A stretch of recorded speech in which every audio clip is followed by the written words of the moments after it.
This content includes reference to gender-based violence, including sexual violence, which may be distressing or traumatizing to viewers. Viewer discretion is advised. Today's conversation begins with something small but unbelievably powerful: a single bra carried to the top of Mount Everest. One woman's act of courage that became a symbol of the weight so many survivors carry, the fear, the resilience, the strength it takes to keep going. That moment sparked a national installation of 8,849 bras, each one honoring a life, a story, a voice that deserves to be seen. At the center of it all is the Impilo Collection Foundation and its founder, Angela Yeung, who's turned personal conviction into a movement of unity and hope.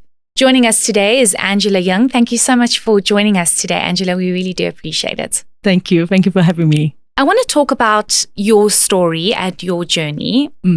Very brave to go up the mountain, but why did you decide to do so, and the significance of what you do when you get up there? So I think going back to my childhood, it took me 30 years to look for my biological mother. So in 2017, it was the first time I met her after 30 years of constantly looking for her. So in 2018 and 2019, I was invited to climb Kilimanjaro for caring for girls. And girls, they cannot afford sanitary pads. That's how I started climbing Kilimanjaro for girls, for humanity. And so I climbed twice, 2018 and 2019. I climbed for girls, they missing school 50 days a year.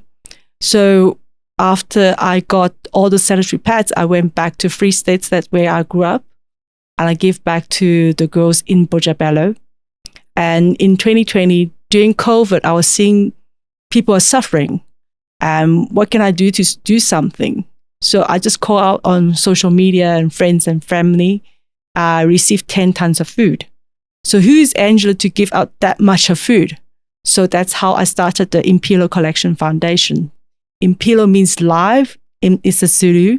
So that's why we gave out all those 10 tons of food to orphanage, to the OH home, and also GBV shelter. And later we received 1 ton of sanitary pads. And we gave out to HIV home and also a special girl. One of the special girl came up to me, says, "Auntie Angela, next time when you come, please bring us some bra." Then I realized they're not wearing a bra, that perpetrators see that as the invitation of sexual attention. That's why at the beginning, we did a research, there was 2,700 women die from gender-based violence that year. And initially, we're just going to collect 2,700 bras. We came back with 6,200 bras. And that year, I climbed to Island Peak in the Himalaya, 6,200 meters above Everest Base Camp. And later, I think, so from there, I start climbing every time when I receive donations and just to echo what we do for Empower Her. And so when you climb, you obviously left some bras up there, didn't you? Why did you find that important to do? What did that symbolize? It symbolized that voice, because that girl didn't ask me for food. She didn't ask me for money. She asked for dignity. This very simple thing. I think just bringing her voice to the top. People, she come to me, it's very shy. She didn't want to look into my eyes, but she was asking for something that she needed. I think that's what's giving me the courage to go all the way up. So since then, I climbed 8,000 meters. The Himalayas, called one of the mountains called Manaslu. I became the first South African woman who summited the true summit. And then later on, I was actually injured in that mountain. I fall from 10 meters and I was broken into pieces out. Even, a lot of self-doubt.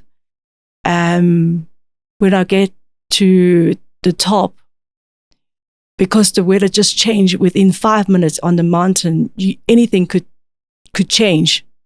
And snow was coming down on me. It was freezing cold. I couldn't hold onto my rope. I fall for 10 meters. And after the fall, I still have to push myself on another 8 hours to get to Camp 2.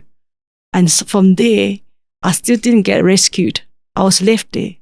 So you just really understand when we climb the mountain, it sounds like, oh, you're just climbing the mountain. But that's how we, as a woman, we climb our mountain every day.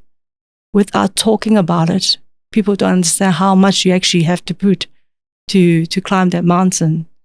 So that was the delay to climb Everest. So I climbed one of the most technical climb in the Himalayas called Amada Plum, and it's 6,800 meters. I climbed that without oxygen, and that's how I actually climbed to Everest this year, 8,849 meters. So every meter that I climb, I ask for a bra to symbolize what we stand for as humility. And that strong message, I mean, wow, it's powerful what you've been able to achieve and do. And I'm sure what keeps you going is the many women and children that suffer abuse, right? I'm sure that as hard as it is, keeps you going. Absolutely. Absolutely. It just understand the resilience that we can do as a woman, because not many women who will be climbing the mountain, especially 8,000 meters, but we can do it. If you put your mind into something, you can overcome it. That's what the message is about. And also that amount of bras that we collected, we laid them out at the Constitutional Hill by the women's jail. And people were gobsmacked to see that amount of bras. So that's going to go on for 16 days of activism. From yesterday, we had an opening until the 10th of December every day. So people can actually go and view this historical moment. So you're doing a lot of work to try and bring attention to the fact that teenagers don't even have bras. You know, and it's a dignity issue. I mean, yes, the fact that you can't even have a bra on, and then you have these perpetrators that find that as an opportunity to come in. Does that make you sad? The fact that you don't have women and children with bras, the fact that they can't even afford bras, and also that they can't have sanitary pads, that don't have sanitary pads. Exactly. I think the message of being Ubuntu, here we here in Africa, we're not anywhere else in the world, but here in Africa, that's something about us that's very special, that we have that sense of Ubuntu. But if someone out there are poor, you are poor too. It's not, we think it's not, but it is. We are part of each other. We are so connected without we even know that how connected we are. So I think that's really giving out the message that they are not alone. We seen them, we hear them. If you could tell our government anything, if you were sitting across the table with the president or the Minister of Women, what would you say to them, given that you are fighting your own fight to bring attention to something that should be dealt with already, that we shouldn't be bringing attention to? Yes, exactly. So going back to constitutions, our constitution actually promising us and says we have the right to be free from any violence. That's 12(1)(c) on our constitutions. That means that each one of us has the responsibility to be free. So the government should have that responsibility to make sure that we are free from violence. So that's what I would say to her. And especially the educational side of things, we should be free to have educations, but we don't. It just really rely on us as an NGO to do things for them. Would you say it's an indictment on government's behalf that we still have to pay for sanitary pads? Exactly. And girls, when I went to give out the sanitary pads, I spoke to the parents. The parents says to me, you're not actually just helping the girls, you're actually helping us, because we adopt 4 girls in our village. And imagine each one of them has to pay for 40 rand for each pack every month. It's 160 rand for them. It's a lot. if their income is only 1,000 something rand, it's almost 10% for their income. Yeah, and I mean, if you need to buy food, what do you pick? Sanitary pads or food? It's alarming that this is still happening. I want to speak about the fact that we're in 16 days of activism, and there's always this feeling and idea that what's the point? Because you have 15 cases every day that are reported. Women and children are still being violated, raped, murdered. All the bad things continue to happen. Do you think we should approach 16 days of activism differently? I think we do whatever we can by really just support one person at a time, and that person support another person at a time. That's what we want to do. But I think the emergency are so right there in front of us. We have to really act. If someone doesn't really talk about it, they're shameful about it. How are we going to change that? So the 16 days of activism is to really encourage people to act on this. And that's the emergency here in our country. And I mean, a lot of people don't feel it. It's easy to just talk about it. What are you doing about it? Will you continue to climb the mountain? Do you think that that's... I think I have to have a good reason to climb. But I think, yeah, I really have to attach something for me to believe it, to actually climb, because it's putting my life into danger as well. So, yeah. And we don't want that. Angela, do you have any thoughts on how we can keep women and children safer and provide the necessary support for them? Because I want us to also focus on what we can do to help. Being a survivor myself, one of the biggest challenges I face is feeling alone. And that talking about my experience is always seen as shameful. Like, why do you keep talking about it? Like, it's over, get over it. But my life has changed forever, and the millions of others that are subjected to this kind of abuse and violation.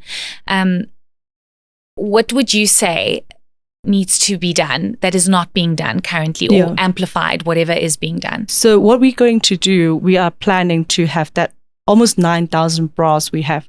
So we're going to travel each provinces with 1,000 bras. So we're giving out all 1,000 bras to each provinces. So we're going to go around the country to emphasize what is this about.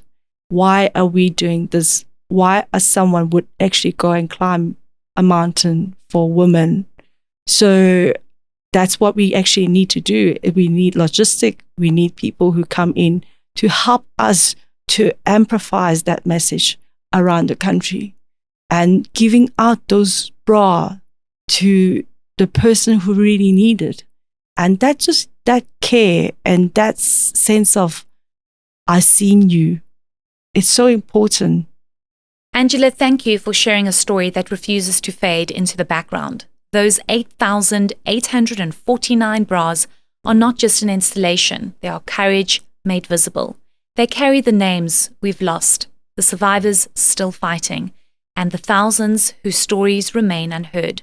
Your work shows how one act can become a movement, and how visibility can become pressure and then change. To anyone listening, the Impilo Collection Foundation needs you, your voice, your support, and your partnership. Visit their platform, reach out, and take action. Because every bra in that installation represents someone who deserved safety, dignity, and a different ending. This is Voices of Change, and change grows when all of us refuse to look away. Report any form of gender-based violence to your nearest police station or call 0800 10 111. For more information, go to enca.com or reach out to any of the organizations we've spoken to in this series.